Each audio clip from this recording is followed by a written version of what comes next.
हिंगोली नांदेड राज्य महामार्गावरती लक्झरी प्रवासी बसने पेट घेतल्याची घटना घडलेली आहे। मी ज्या ठिकाणी ही बस पेटली त्या ठिकाणी आलो आहे।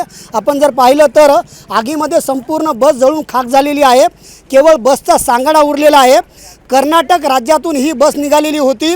पुढे नेपाळला देवदर्शनासाठी ही बस जाणार होती। बसमध्ये 50 प्रवासी होते।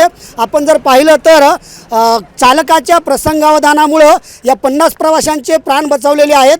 पोलिसांनी युद्धपातळीवरती मदत कार्य राबवलेलं आहे। हे संपूर्ण बसमधले जे साहित्य आहे, कपडे आहेत, काही या ठिकाणी वापरण्यात येणारी भांडी आहेत, ही सगळी जळून खाक झालेली आहेत। आपल्यासोबत वरिष्ठ पोलीस अधिकारी आहेत। सर, बस पेटण्याचं नेमकं कारण काय? आम्ही या ठिकाणी आलोत आणि आम्ही चालकाला विचारपूस केलेली आहे। चालक विकास पाटील यांनी आम्हाला सांगितलं आहे की घेर चेंज करत असताना आतून धूर आला आणि गाडी साईडला घेजेपर्यंत तो आतून आग आलेली आहे।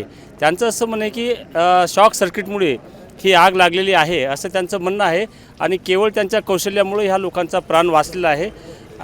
एका पॅसेंजरनी आम्हाला फोन करून सांगितलं की या ठिकाणी आग लागलेली आहे असं म्हणतात। आम्हाला पत्ता लागताच आम्ही या ठिकाणी पोहोचलो। पूर्ण स्टाफसह फायर ब्रिगेडची गाडी या हिंगोलीची आणि प्रॉपर औंढ्याची या ठिकाणी बोलवलेली आहे आणि जनतेच्या मदतीने आणि या ठिकाणी काही पत्रकार बंधू आले त्यांच्या मदतीने आम्ही सदरची आग विझवलेली आहे। जीवितहानी झालेली नाही। आपण जर पाहिलं तर अजूनही अग्निशमन विभागाचं या ठिकाणी पथक आहे। अजूनही ही जी बस आहे त्या बसमधली आग जी आहे ती धुमसत आहे।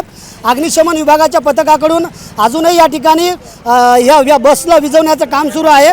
आपण जर पाहिलं तर या महामार्गावरती बस पेटल्याच्या नंतर या ठिकाणी मोठ्या प्रमाणामध्ये वाहतूक व्यवस्था देखील विस्कळीत झालेली होती आणि चालकाच्या प्रसंगावधानामुळं या सगळ्या प्रवाशांचे प्राण वाचलेले आहेत। या बसचं पेटण्याचं अजून एक कारण या ठिकाणी सांगितलं जात आहे, ते म्हणजे तापमानामध्ये प्रचंड वाढ झाली असताना भर दुपारी ही बस जी आहे ती प्रवासाला निघालेली होती आणि त्यावेळी अचानक ही संपूर्ण बस पेटलेली आहे। जीवितहानी कोणती झाली नाही, मात्र बसमधील साहित्याचं मात्र मोठ्या प्रमाणामध्ये नुकसान झालं आहे।